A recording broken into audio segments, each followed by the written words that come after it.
പൊന്നാനി ഈശ്വരമംഗലം സാധു സംരക്ഷണ സമിതിക്ക് ഫോൾഡിംഗ് ടെന്റ് കൈമാറി. കഴിഞ്ഞ 18 വർഷക്കാലമായി ഈശ്വരമംഗലം പ്രദേശത്ത് സന്നദ്ധ സേവന മേഖലയിൽ കെ.വി. അബൂബക്കറിന്റെ നേതൃത്വത്തിൽ പ്രവർത്തിക്കുന്ന ഈശ്വരമംഗലം സാധു സംരക്ഷണ സമിതി പ്രദേശത്തെ നിർധന കുടുംബങ്ങളിൽ മരണാനന്തര കർമ്മം, രോഗികളുടെ ചികിത്സ, പെൺകുട്ടികളുടെ വിവാഹം എന്നിവയ്ക്ക് ധനസഹായം നൽകി വരുന്നതോടൊപ്പം മറ്റു അടിസ്ഥാന സൗകര്യങ്ങളും ഒരുക്കി നൽകുന്നുണ്ട്. ഇത്തരം മാതൃകാ പ്രവർത്തനങ്ങൾ നടത്തിവരുന്നതിന്റെ ഭാഗമായി ഈശ്വരമംഗലത്തെ പ്രവാസിയും ജീവകാരുണ്യ പ്രവർത്തകനുമായ UT മുസ്തഫ സമിതിക്ക് 2 ഫോൾഡിംഗ് ടെന്റുകൾ സ്പോൺസർ ചെയ്തു. സാധു സംരക്ഷണ സമിതി ട്രഷറർ VV അബ്ദുസലാം ടെന്റ് ഏറ്റുവാങ്ങി. ഈ സമിതിയുടെ പ്രവർത്തന മികവ് ഈ 18 വർഷക്കാലമായി ഈശ്വരമംഗലം പ്രദേശത്തുള്ള ആളുകൾ എല്ലാം ഏറ്റെടുത്തിട്ടുള്ള ഒരു പ്രവർത്തനമാണ്.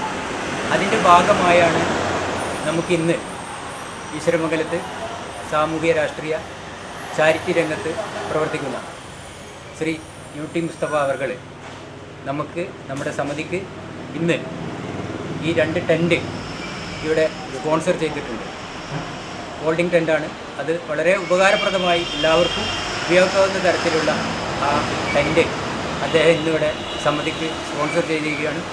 ആ സ്പോൺസർ ചെയ്യാനുള്ള അദ്ദേഹത്തിൻ്റെ ആ തീരുമാനത്തെ ഈശ്വരമംഗലം സാധു സംരക്ഷണ സമിതി സർവാത്മക ആദരപൂർവ്വം ഹൃദയപൂർവ്വം സ്വീകരിച്ചുകൊണ്ട് ഈ 18 വർഷത്തെ നമ്മുടെ കെ.വി. അബൂബക്കർ സാഹിബിൻ്റെ നേതൃത്വത്തിൽ ഇവിടുത്തെ സാധാരണ പാവപ്പെട്ടവർക്ക് എല്ലാവർക്കും, അതായത് ഏറ്റവും കൂടുതൽ പാവപ്പെട്ടവരെ തിരഞ്ഞെടുത്തുകൊണ്ട് സാമ്പത്തികമായിട്ടും മറ്റെല്ലാ രീതിയിലും ശാരീരികമായിട്ടുള്ള കാര്യങ്ങൾക്കാണെങ്കിൽ ശാരീരികമായിട്ടുള്ള അസുഖങ്ങളുടെ കാര്യങ്ങളുള്ള എല്ലാ സഹായങ്ങളും ഈ സാധു സംരക്ഷണ സമിതി ഈ കഴിഞ്ഞ 18 വർഷമായിട്ട് നല്ല മികവോടെയാണ് കാര്യങ്ങൾ മുമ്പോട്ട് കൊണ്ടുപോകുന്നത്.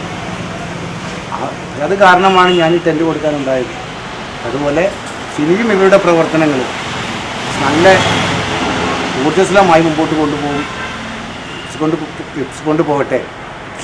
എന്നെപ്പോലുള്ള ആളുകൾക്ക് ഇനിയും ഇതുപോലെ. സമിതി ജോയിന്റ് സെക്രട്ടറി PMK ഗഫൂർ സ്വാഗതം പറഞ്ഞു. എക്സിക്യൂട്ടീവ് അംഗം PV സുലൈമാൻ അധ്യക്ഷത വഹിച്ചു. BV ഫിറോസ് നന്ദി പറഞ്ഞു. NCV news Ponnani.